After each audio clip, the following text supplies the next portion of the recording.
C లాంగ్వేజ్లో output statement గురించి మనం డీటెయిల్గా తెలుసుకుందాం. అవుట్పుట్ స్టేట్మెంట్కి ఎగ్జాంపుల్ ప్రింట్ఎఫ్. ప్రింట్ఎఫ్ దేనికి ఎగ్జాంపుల్ అంటే అవుట్పుట్ స్టేట్మెంట్కి ఎగ్జాంపుల్. ఒక ప్రింట్ఎఫే కాదు, మనకి 3 అవుట్పుట్ స్టేట్మెంట్స్ ఉన్నాయి. ఒకటి ప్రింట్ఎఫ్, రెండోది పుట్టెస్, మూడోది పుట్ క్యార్. ఈ 3 స్టేట్మెంట్స్ ద్వారా మనం అవుట్పుట్ని ప్రింట్ చేయొచ్చు. ఈ అవుట్పుట్ స్టేట్మెంట్లో మనం మెసేజ్ని ప్రింట్ చేయొచ్చు, వాల్యూని ప్రింట్ చేయొచ్చు, బోత్ మెసేజ్ అండ్ వాల్యూని ప్రింట్ చేయొచ్చు. ఒక చిన్న ఎగ్జాంపుల్ ద్వారా మీకు అన్ని డీటెయిల్గా ఎక్స్ప్లెయిన్ చేస్తాను. Write a program to print the below format using output statement. మన ప్రోగ్రాంలో ప్రింట్ఎఫ్ అనేది అవుట్పుట్ స్టేట్మెంట్. మనం కనుక అవుట్పుట్ స్టేట్మెంట్ ప్రింట్ఎఫ్ కనుక యూజ్ చేస్తే ఈ ప్రింట్ఎఫ్ సంబంధించిన ప్రీ డిఫైన్డ్ ఫంక్షన్స్ ఉండే హెడర్ ఫైల్స్ #include studio.h. మన ప్రోగ్రాంలో సిఎల్ఆర్ ఎస్సిఆర్ కానీ గెట్సిహెచ్ కానీ యూజ్ చేస్తే ఈ రెండింటికి సంబంధించిన ప్రీ డిఫైన్ ఫంక్షన్స్ ఉండే header files #include studio.h. Void అంటే no return type, main of అనేది ఫంక్షన్ లేకుండా ప్రోగ్రామ్ రాయడం అనేది ఇంపాసిబుల్. ఈ పైన రాసిన వీటిని హెడర్ ఫైల్స్ అంటారు, ప్రీ డిఫైన్ ఫంక్షన్స్ అంటారు, లైబ్రరీ ఫైల్స్ అని కూడా అంటారు. Program opening bracket, program closing bracket. CLR SCR అంటే ప్రీవియస్గా ఉన్న అవుట్పుట్ని క్లియర్ చేస్తుంది.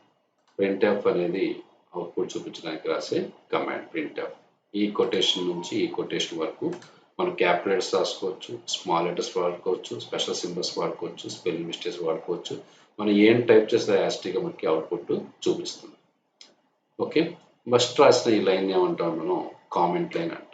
కామెంట్ లైన్ వల్ల యూజ్ ఏంటంటే మనం ఏదైనా షాప్కి వెళ్ళాలి, ఒక మెడికల్ షాప్కి వెళ్ళాలి, బయట మనకి మెడికల్ షాప్ అని బోర్డు పెట్టి ఉంటుంది, అలాగే మెడిసిన్స్ కూడా కొంతవరకు కనిపిస్తూ ఉంటాయి. అలాగే ఏదైనా కిరాణా షాపులు కానీ, మాల్స్ కానీ, హాస్పిటల్స్ కానీ, కంప్యూటర్ ఇన్స్టిట్యూషన్స్ కానీ, ఇవన్నీ మనకి బయట బోర్డులు పెడతారు. ఆ బోర్డుని చూసి మనం డిసైడ్ చేసుకుంటాం ఇది ఈ షాప్ అని చెప్పేసి. అలాగే ఈ లైన్ బట్టి మనకు అర్థమవుతుంది ఈ ప్రోగ్రామ్ ఏంటని. ఓకే, సో దానికి మనం కామెంట్ లైన్ రాస్తాం. కామెంట్ లైన్ రావడం వల్ల ప్రోగ్రామ్ కిందకి రాదు. కామెంట్ లైన్ అనేది నాన్ ఎగ్జిక్యూటబుల్ పార్ట్. /*// ఇలా రాసే వాటిని కామెంట్ లైన్ అంటారు. ఈ కామెంట్ లైన్ అనేది ఎక్కడైనా రాయొచ్చు. In case number of lines ఉన్నప్పుడు ఇలా కూడా కామెంట్ లైన్స్ మనం యూజ్ చేసుకోవచ్చు. ఓకే, ఇది కూడా కామెంట్ లైన్ కిందకే వస్తుంది. సో స్టార్టింగ్లో ఎండింగ్లో పెడితే సరిపోతుంది. అలాగే ఇలా 2 స్లాషెస్ పెట్టినా కూడా కామెంట్ లైన్ కిందకే వస్తుంది అనమాట. అది ప్రతి లైన్ని ఇలా క్లోజ్ చేసుకోవాలి. ఓకే, సో కామెంట్ లైన్ అనేది ఎనీవేర్ ప్రోగ్రామ్ ఎక్కడైనా వాడచ్చు. ఇప్పుడు మన ప్రోగ్రామ్ని ముందుగా కంపైల్ చేయాలి. Alt F9 compile the program, next control F9 run the program. ఇలా వస్తుంది. ఇక్కడ మనం ఒక దాని గురించి డిస్కస్ చేద్దాం. ఈ ప్రింట్ఎఫ్ అనే అవుట్పుట్ స్టేట్మెంట్ యూజ్ చేయడం వల్ల దీనికి సంబంధించిన ప్రీ డిఫైన్ ఫంక్షన్ అని చెప్పుకున్నాం #include studio.h standard input output header files. ఇప్పుడు మనం ఏం చేద్దాం అంటే ఇక్కడ కామెంట్ లైన్ పెడదాం. ఇప్పుడు Alt F9 ప్రెస్ చేద్దాం. ఎన్ని ఎర్రర్స్ వచ్చినాయి? ఒక ఎర్రర్ వచ్చింది. ఆ ఒక ఎర్రర్ ఏంటంటే printf should have a prototype, అంటే ప్రింట్ఎఫ్ సంబంధించిన ప్రోటోటైప్ మిస్ అయింది, అంటే హెడర్ ఫైల్స్ మిస్ అయింది. అందుకని కంపల్సరిగా ఈ #include studio గురించి రాయాల్సి. అది లేకుండా కూడా మనం ప్రోగ్రామ్ రాయొచ్చు, అది నెక్స్ట్ లెవెల్ మనం చెప్పుకున్న దాని గురించి. ఇప్పుడు రన్ చేద్దాం. No errors. అలాగే ఈసారి #include conio.h console input output header files. ఇప్పుడు Alt F9 2 ఎర్రర్స్ వచ్చింది. ఏంటా 2 ఎర్రర్స్? సిఎల్ఆర్ ఎస్సిఆర్ గెట్సిహెచ్ should have a prototype. So కంపల్సరిగా ఇది కూడా ఉండాల్సింది. ఓకే, అంటే ప్రింట్ఎఫ్ రాస్తేనేమో studio.h, సిఎల్ఆర్ ఎస్సిఆర్ గెట్సిహెచ్ రాస్తేనేమో conio.h కంపల్సరీ కావాలి. వాయిడ్ అంటే no return type, main of అనేది ఫంక్షన్. వాయిడ్ గురించి మీరు ఫంక్షన్స్ అండ్ టాపిక్లో చూస్తే అర్థమైపోతుంది. Program opening bracket, program closing bracket. ఇప్పుడు సిఎల్ఆర్ ఎస్సిఆర్ ఎందుకు ఇచ్చాను? ఇప్పుడు దీనికి కామెంట్ లైన్ పెడతాం. అలా పెడితే అది కామెంట్ లైన్ కిందకి వస్తుంది. దాన్ని నాన్ ఎగ్జిక్యూటబుల్ పార్ట్ అంటారు. ప్రోగ్రామ్ కిందకి రాదు. ఏ లైన్ అయినా ప్రోగ్రామ్ కింద వద్దనుకున్నప్పుడు దాన్ని కామెంట్ లైన్ పెడితే సరిపోతుంది. Alt F9 నో ఎర్రర్స్, అంటే సిఎల్ఆర్ ఎస్సిఆర్ ఉన్నా ఒకటే, లేకపోయినా ఒకటే. లేకపోతే ఏమైతే చూద్దాం. ప్రీవియస్గా ఉన్న అవుట్పుట్ క్లియర్ అవుతుంది. మీరు ఎన్నిసార్లు ప్రోగ్రామ్ రన్ చేసినా ప్రీవియస్గా ఉన్న అవుట్పుట్స్ అనేవి క్లియర్ అవ్వకుండా ఉంటాయి. అలా ప్రీవియస్గా అవుట్పుట్ క్లియర్ అవ్వాలంటే ఏం చేయాలి, సిఎల్ఆర్ ఎస్సిఆర్ని యూజ్ చేయాలి. దాంతోపాటు ఇప్పుడు గెట్ సిహెచ్ని తీసేద్దాం. సో అవుట్పుట్ మనకి రాదు.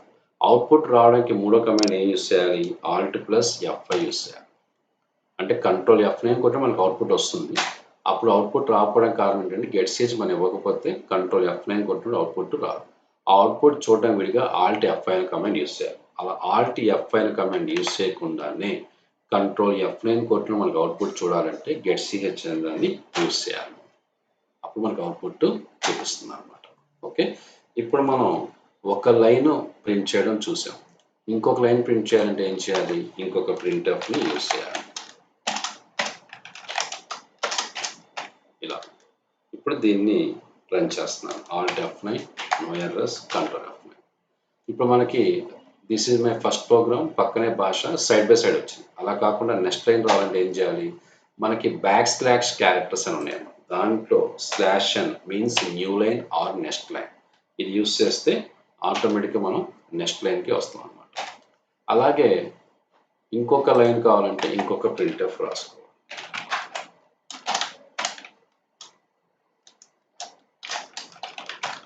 రయ్యన్ అని ఇచ్చాను. Okay, control F9. సో పక్కన వచ్చింది. అప్పుడు ఏం చేయాలి, భాష తర్వాత ఇక్కడ స్లాష్ అని యూస్ చేయాలి. అంటే అర్థం ఏంటంటే this is my first C program print అయ్యి స్లాష్ అని అంటే కర్జర్ నెక్స్ట్ లైన్కి వస్తుంది. నెక్స్ట్ లైన్లో ఏం ప్రింట్ అవుతుంది, భాష. అగైన్ స్లాష్ అనగానే మన నెక్స్ట్ లైన్కి వచ్చి రయ్యన్ అనేది ప్రింట్ అవుతుంది. ఇలా మనకి నంబర్ ఆఫ్ లైన్స్ పెరిగినప్పుడు నంబర్ ఆఫ్ ప్రింట్ఎఫ్లు రాయకుండా ఒకే ప్రింట్ఎఫ్లో నంబర్ ఆఫ్ లైన్స్ని ప్రింట్ చేయొచ్చు. అది అలాగా చూద్దాం. Right Computers, Gandhinagar /Vijayawada, phone 9642511786.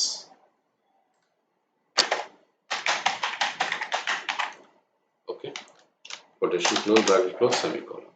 ఇప్పుడు రన్ చేద్దాం. ఇలా మనం నంబర్ ఆఫ్ లైన్స్ మనం ప్రింట్ చేయొచ్చు. ఓకే, ఒకే ప్రింట్ఎఫ్లో నంబర్ ఆఫ్ లైన్స్ ప్రింట్ చేయాలంటే మధ్యలో స్లాష్ అని యూజ్ చేస్తే సరిపోతుంది. ఇప్పుడు మనకి డౌట్ ఏంటంటే మనకి ఈ అవుట్పుట్ కన్సోల్ ఏరియాలో అవుట్పుట్ మనకి 25 లైన్స్ వస్తాయి. అంటే మనం ఒక స్క్రీన్లో 25 లైన్స్ టైప్ చేయొచ్చు. Slash n slash n slash n slash n అని భాష అని ఇచ్చాము. ఇప్పుడు రన్ చేస్తాం. సో స్క్రీన్కి ఒక 5-6 లైన్ కింద వచ్చింది మనకి నేమ్ అని. ఇంకా స్లాష్ అని పెడితే ఇంకొద్ది లైన్స్ కిందకి మనకి వస్తుంది. ఇలా కొద్దిగా లోపలికి వెళ్ళాలంటే స్లాష్ టీ యూస్ చేయాలి. Slash t means tab. ఎన్నిసార్లు మీరు స్లాష్ టీ యూస్ చేస్తే అన్ని 8 లెటర్స్ ముందుకు వెళ్తాయి. Slash n means next line, slash t means tab అనమాట.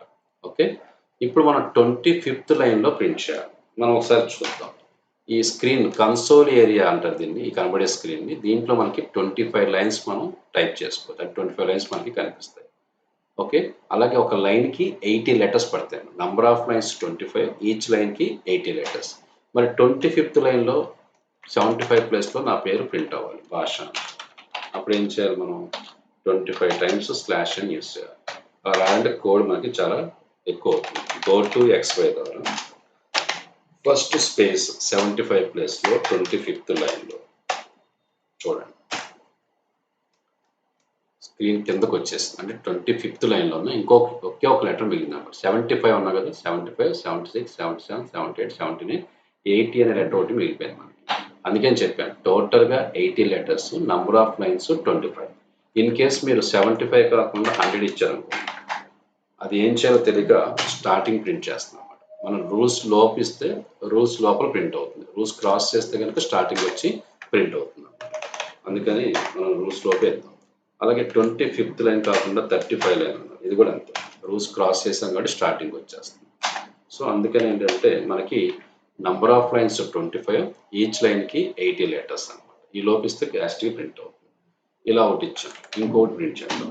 మళ్ళీ గో టు XY 70th ప్లేస్లో 20th లైన్ అనుకో, ప్రింట్ బార్ సమ్ గౌస్ అని ఇస్తాం.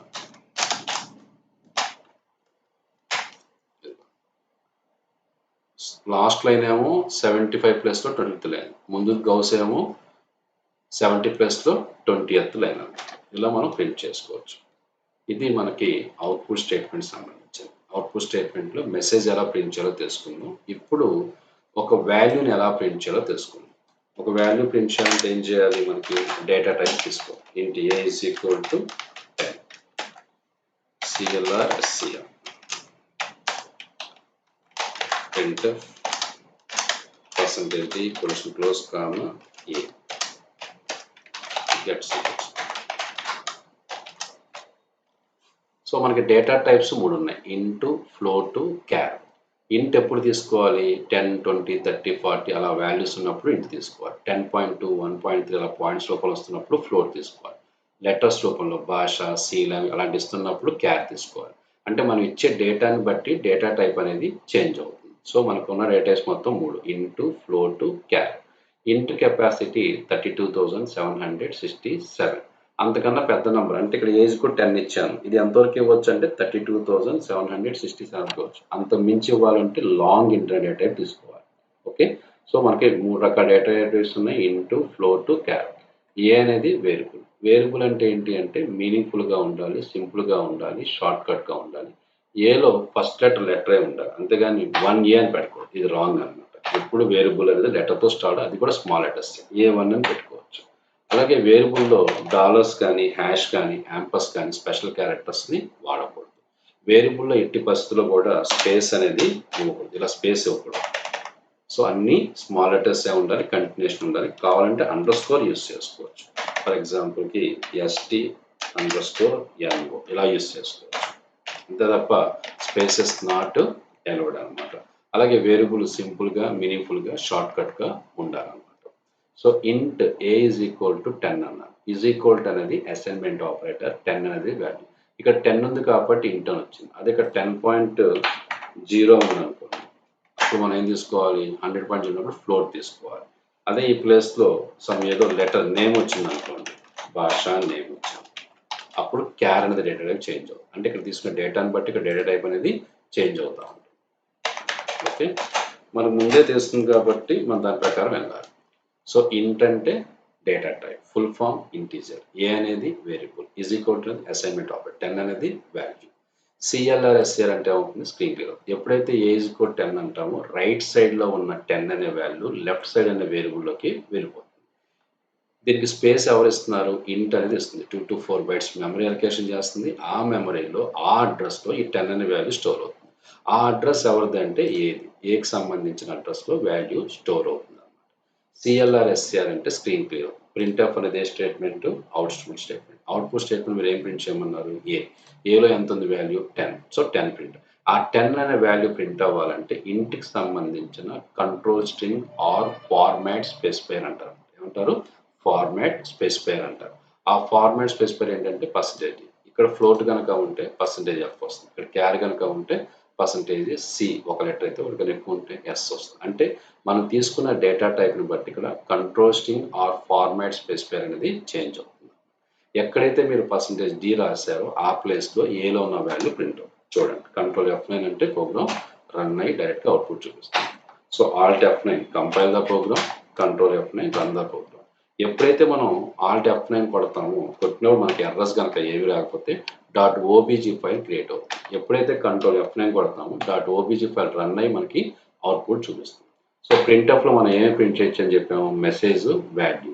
మెసేజ్ ప్రింట్ చేయడం చెప్పాను, వాల్యూ ప్రింట్ చేయడం చెప్పాను. ఇప్పుడు రెండు కలిపి ప్రింట్ చేద్దాం. The value of A is %D. The value of A is %D. అలా మెసేజ్ని, వాల్యూని, బోత్ మెసేజ్ అండ్ వాల్యూని మొత్తాన్ని ప్రింట్ చేయొచ్చు. ఇంకొక ప్రోగ్రామ్ 3 కలిపిన డేటా చెప్తాను, మీకు క్లారిటీ వచ్చేస్తుంది. ఈ ప్రోగ్రామ్ కనుక అబ్జర్వ్ చేసినట్లయితే ఇంట్ నంబర్ రూపంలో ఉంది, క్యార్ లెటర్ రూపంలో ఉంది, ఫ్లోట్ పాయింట్స్ రూపంలో ఉంది. ఈ 3 రకాల డేటా టైప్స్కి 3 రకాల control strings or format specifiers అంటారు. ఇంట్ అన్నప్పుడు %D వాడాను, క్యార్ అన్నప్పుడు %C వాడాను, ఫ్లోట్ అన్నప్పుడు %F వాడాను. అంటే వీ హ్యావ్ 3 డేటా టైప్స్ ఇంట్, ఫ్లోట్, క్యార్. ఈ డేటా టైప్ని బట్టి ఇక్కడ తీసుకున్న వాల్యూస్ చేంజ్ అవుతాయి. ఈ డేటా టైప్ని బట్టి ఇక్కడ కంట్రోల్ స్ట్రింగ్స్ ఆ ఫార్మాట్ స్పేస్ కూడా చేంజ్ అవుతాయి అన్నమాట. అది నేను చెప్పాలనుకుంటున్నాను. ఓకే, ఇక్కడ డాట్ 2 ఎందుకు పెట్టానంటే మనకు అవుట్పుట్ చూసినట్టయితే పాయింట్ తర్వాత 2 డిజిట్స్ వచ్చింది. అలా 2 డిజిట్స్ రావాలంటే డాట్ 2 పెట్టాను. వద్దు అని తీసేస్తే కనుక మనకి పాయింట్ తర్వాత 6 డిజిట్స్ వస్తాయి అన్నమాట. మీరు అలాగే పాయింట్ తర్వాత 2 పెడితే 2 డిజిట్స్, 3 పెడితే 3 డిజిట్స్, ఏం పెట్టకపోతే 6 డిజిట్స్ వస్తుంది. ఓకే, ఇది మనకి అవుట్పుట్ స్టేట్మెంట్ సంబంధించింది. ఇంకా మిగతా అవుట్పుట్ స్టేట్మెంట్స్, ఇన్పుట్ స్టేట్మెంట్స్ నేను చెప్పాను కదా, అవన్నీ మీకు స్ట్రింగ్స్ అనే కాన్సెప్ట్లో వస్తాయి. ఓకే, నెక్స్ట్ మనం ఇన్పుట్ స్టేట్మెంట్ గురించి తెలుసుకుందాం. Thank you.